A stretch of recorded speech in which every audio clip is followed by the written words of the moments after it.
نبی علیہ السلام کی ایک حدیث ہے، آپ نے ایک دعا کی تعلیم کی، اس دعا میں آخری الفاظ یہ ہیں کہ اللہم انی اسألک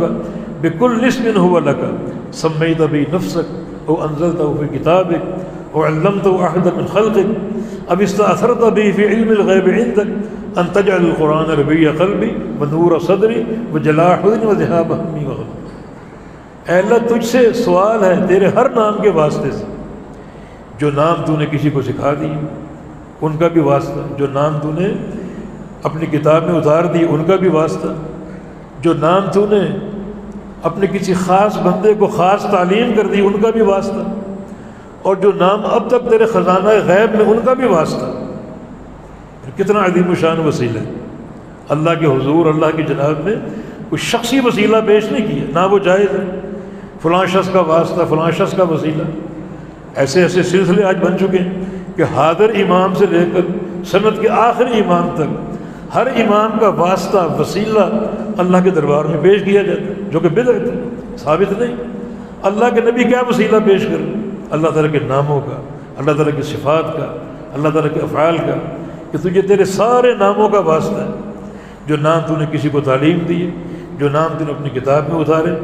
جو نام اب تک تیرے خزانہ غیب میں ہیں، یہ سارے وسیلے پیش کر کے میری طلب کیا ہے، میری درخواست کیا ہے، ان تجعل القرآن ربیع قلبی، کہ تو اس قرآن کو میرے دل کی موسم بہار کی بارش بنا دے۔ جیسے موسم بہار کی بارش برستی ہے اور زمین شاداب ہو جاتی ہے، سرسبز ہو جاتی ہے، اس طرح قرآن کی بارش سے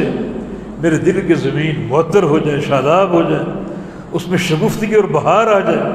ونور صدری، اور تو قرآن ہی کو میرے سینے کا نور بنا دے، دل کے لیے موسم بہار کی بارش اور سینے کا نور بنا دے۔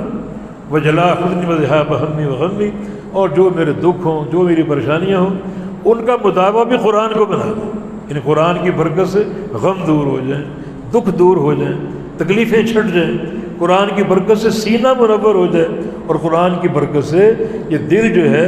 یہ موسم بہار کی بارش کی طرح شاداب اور معطر اور لہلہا ہو جائے۔ یہ سارے کام قرآن کر سکتا ہے۔ یہ تربیت کا ایک عظیم خزانہ ہے، ابراہیم علیہ السلام کی دعا اور اللہ کا یہ احسان جو ہم نے نبی بھیجا، اس نبی کی سارے وظائف ہیں۔ چنانچہ آپ نے تلاوت بھی کی قرآن کی، لوگوں کا تزکیہ بھی کیا کتاب و سنت کی بنیاد پر، اللہ کی وحی کی بنیاد پر، اور پھر لوگوں کو کتاب و سنت کی تعلیم بھی دی۔ جب تک یہ تعلیم قائم رہے گی دنیا قائم، جب تک توحید قائم ہے، توحید کا پیغام قائم ہے، دنیا قائم۔ یقیناً یہ مقام جو ہے